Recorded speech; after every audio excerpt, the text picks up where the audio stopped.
Come with me to opening night of the National Ballet's Pinocchio, but not really because I already went and you weren't there. Merch check. Pinocchio plush, Pinocchio notebook, Pinocchio tote bag, Pinocchio bookmarks, those all sold out, Pinocchio books, and of course a vast supply of ballet and NBC-specific merch, which all goes to support the ballet. Speaking of supporting the ballet, they also had the Point Shoe Fund on site. A donation of $125 get you a signed point shoe from one of the ballet's dancers. Next, it was time for ballet talk, which is always one of my favorite parts of going to the ballet. 45 minutes before the performance, one of the artists sits down for discussion about the show. In the past, it's typically been dancers when I've gone, but for opening night, they spoke with Lindsay Fisher, who was the stager for this remount of Pinocchio. Lindsay spoke about how they lightened the themes from the original book to focus more on the father-son story instead of focusing on it as morality tale. He also spoke about the movement quality of their title character being made of wood. I thought that was fascinating. Okay, let's talk about the show. This adaptation of Pinocchio was created for the National Ballet of Canada in 2017 by choreographer Will Tuckett, based on the 1883 novel by Carlo Collodi. Pinocchio is perfect material, in my opinion, for a ballet because, similar to Alice in Wonderland, it follows the title character through a myriad of adventures featuring colorful characters and exciting locations. And what I loved about this adaptation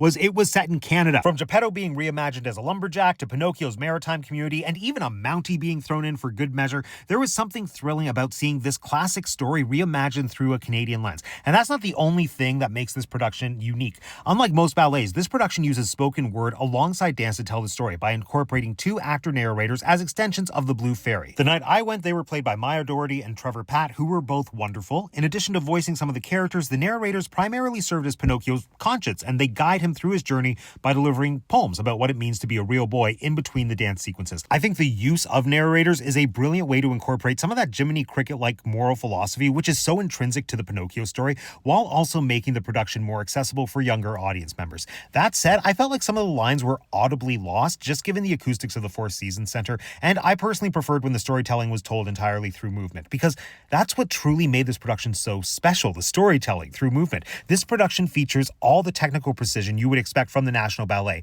while being shaped by characters and relationships. Standout moments for me were when Pinocchio duetted with Geppetto, and then again when Pinocchio duetted with the Blue Fairy, and it was incredible seeing a pas de deux, sorry if I'm using that wrong, contextualized in these non-romantic relationships while still reflecting a deep connected bond between parent and child. A special shout out to Noah Peretz, Donald Tom, and Bacan Sisk, who danced the roles of Pinocchio, Geppetto, and the Blue Fairy on the night I attended, and another shout out to Jenna Sevilla and Isaac Wright as Cat and Fox, who were jazzy and chaotic in all the best ways. All in all, this is a one-of-a-kind production full of whimsy that is a visual spectacular, beautifully accessible for first-time ballet goers, and a reminder of why the National Ballet is one of the top ballet companies in the world. The production is running through to March 22nd, and they have a bunch of accessible ticket options like Rush, Arts Workers, and Standing Room, so I definitely recommend checking it out if you can.